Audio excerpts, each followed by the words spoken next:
Huwag kang bumili ng Lexus dahil lang sabi ng kapitbahay mo na may magandang deal o dahil narinig mo sa trabaho na matibay ito. Sa totoo lang, narinig mo rin na may spot treatment sila kapag dinala mo ito. Lahat yun ay valid na dahilan. Pero hindi, tatalakayin ko ang 7 pangunahing dahilan kung bakit, sa totoo lang, kailangan mong bumili ng Lexus para sa sarili mo. Simulan na natin. Maikli lang ang buhay para magmaneho ng boring na sasakyan. Una, kilala ang Lexus sa maaasahang makina. Mataas ba ang performance? Hindi, pero talagang mapagkakatiwalaan ang kanilang makina. Isipin mo yung 2.5-liter na 4-cylinder na ginagamit sa marami sa kanilang hybrid na sasakyan. Makikita mo ang marami nito sa NX series at RX series na mga sasakyan.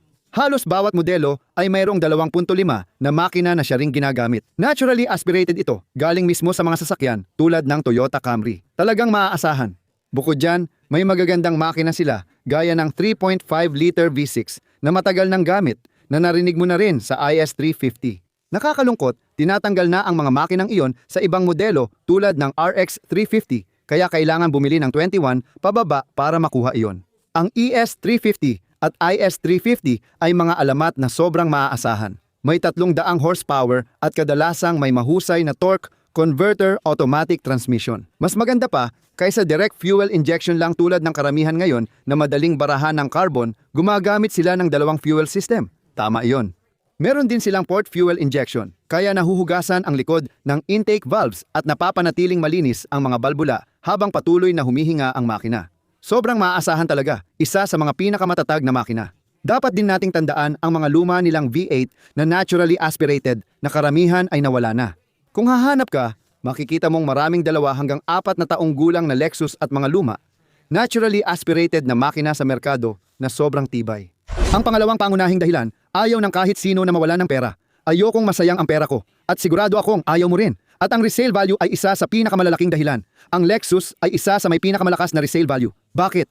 Kapag wala na ang warranty, tulad ng pagkatapos ng 3 o 4 na taon, natatakot ang mga tao sa maraming luxury brands. Hindi mo kailangang katakutan ang Lexus dahil karamihan sa mga modelo nila ay maaasahan. Sa huli, produkto pa rin sila ng Toyota. Dahil dito, makikita mong napakataas ng value retention nito dahil sa loob ng 5 taon, kung ikukumpara sa ilang direktang kakumpetensya, pag-usapan natin ang BMW X5 sa loob ng 5 taon. Pagkalipas ng 5 taon, nasa humigit kumulang 43% na lang ng orihinal na halaga nito ang natitira. Ang Mercedes-Benz GLE, kanilang mid-sized SUV, ay natitira ang halos 48% ng orihinal na halaga nito matapos ang 5 taon. Paano naman kung ikumpara natin iyan sa isang Range Rover Sport na may natitirang humigit kumulang 36% lang ng orihinal na halaga nito? Nasa 1/4 na lang ng halaga nito ang natitira pagkalipas ng 5 taon. Malulugi ka talaga dyan. Sana nirentahan mo na lang yan. Kung ikukumpara mo yan sa isang Lexus GX 550 halimbawa, ang mga sasakyang iyon ay nakakapanatili ng hanggang 64% ng orihinal nilang halaga pagkalipas ng 5 taon. Madali itong pagmamay-ari, mababa ang maintenance, at hindi ka malulugi kung ibenta mo matapos ang 5 taon. Mayroon din silang ilan sa pinaka-legendary na V8. Ngayon, lahat iniisip ang GM at V8 na makina. Hindi, kalimutan mo na. Hindi maaasahan ang mga iyon. Karamihan sa European na gumagawa ng V8 na makina ay nawala na. Natira na lang halos ang Mercedes at halos tinanggal na rin nila ang V8. May twin-turbo V8 din ang BMW na komplikado at mahal ayusin. Ikumpara mo sa Lexus. Noong mga nakaraang taon, gaya ng nabanggit, ang GX 460 at 470 ay may magagandang naturally aspirated V8 na makina. Ang lumang LX 570 na papalitan na rin ay may parehong makina ng lumang 5.7-liter V8 Tundra, yung tumatagal ng 7 o 800,000 milya. Woohoo! Parehong makina. Sobrang matibay ang mga yon. Kapag iniisip mo ang ilan sa mga magagandang makinang yan, nakakalungkot kasi mawawala na rin sila kahit sa Lexus. Pero pwede mo pa rin makuha ang ilan sa kanila at baka ilang taon pa lang ang tanda. May ilan pang magagandang V8 na makina na natitira. Ang LC500 ay isa sa pinaka-sporty na kotse. Napakagandang hiyas. At pati na rin ang IS500 na may 472 horsepower 5-liter na V8, lahat naturally aspirated. Pareho sa LC500, sobrang matibay at mapagkakatiwalaan. Parang tunog ng matinis na nota ni Liberace. Oo, ang ganda ng sasakyan na to, maganda rin ang tunog at ang V8 na makina ay tatagal ng daan-daang libong milya na halos walang aberya. Tama ka, unti-unti nang nawawala ang V8 engine at maganda ang mga makina ng Lexus. Ang ikaapat na dahilan ay pagtitipid sa konsumo ng sasakyan. Marami sa mga Toyota at Lexus ngayon ay gawa na sa hybrid na plataforma. Alam natin na sinabi ng Toyota na hindi sila ganun kainteresado sa full EV kahit may isang modelo sila. Karamihan ng sasakyan nila ay lumilipat sa hybrid. Ilan sa kanilang mga plug-in hybrid na isa sa mga paborito ko tulad ng NX450h Plus ay isang mas maliit, mid-sized o compact SUV na may plug-in hybrid talaga. Kayang tumakbo ng hanggang 65 km sa isang charge, purong electric lang. O kaya mo ring gamitin ang IC engine kapag kailangan mo. Pero karamihan sa mga hybrid nila ay direktang nakakabit at pinag-uusapan natin ang mga sasakyan na pinapaandar gamit ang eCVT, mas matibay. At huwag nating ipagkamali sa mga walang kwentang tulad ng Jatco na nakikita natin sa Nissan Land. Gumagamit ang Toyota at Lexus ng eCVT kaya malakas ang torque sa unang gear. Matibay at matatag ito, walang mahihinang belt at pulley na madaling masira. Sa halip, mas matibay itong sistema na halos hindi talaga pumapalya.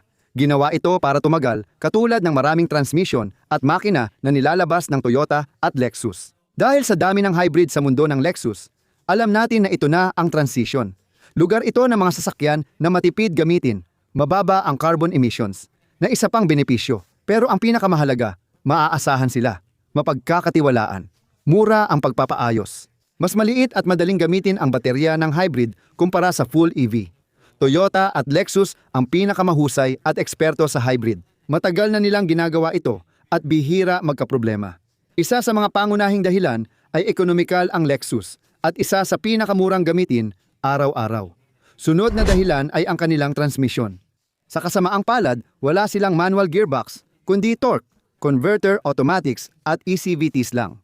Hindi ako fan ng CVT transmissions tulad ng Jatco, pero iba ang sa Toyota at Lexus Land, maaasahan at matibay.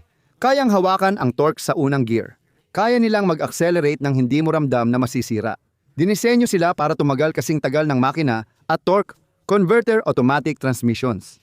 Kaya hindi sila gumagamit ng mga sistemang sobrang komplikado, mahal ang maintenance, at nangangailangan ng madalas na oil service tuwing 30,000 milya.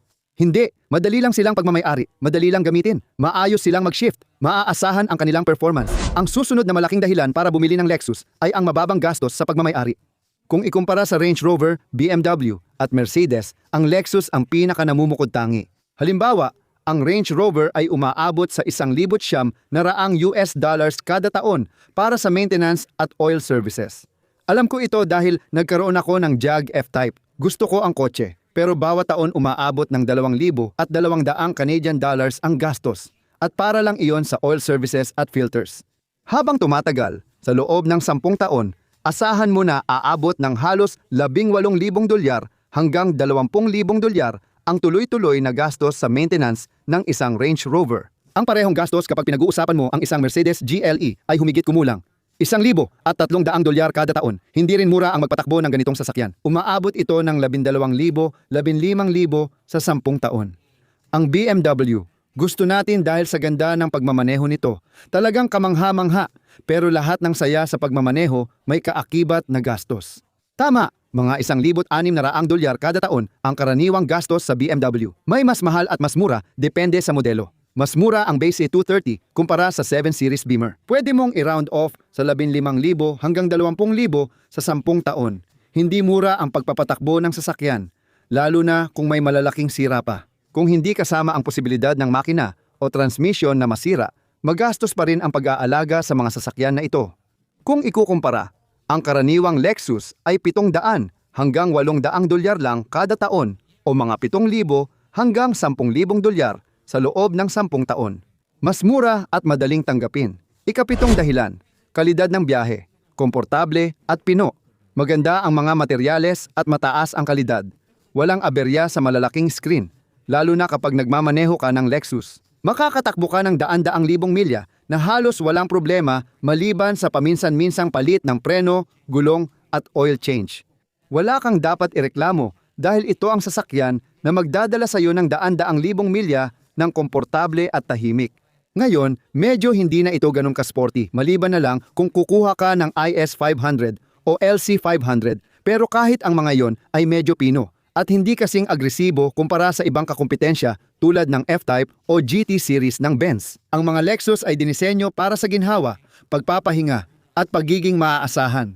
Kung di ka pa kumbinsido, hayaang patunayan ito sa iyo. Ang tatlong Lexus na sasakyan na bibilhin ko, sasabihin ko sa inyo kung ano-ano ang mga iyon at kung bakit ko sila bibilhin. Sana magkita-kita tayong lahat ulit sa lalong madaling panahon. Kita-kits! Paalam!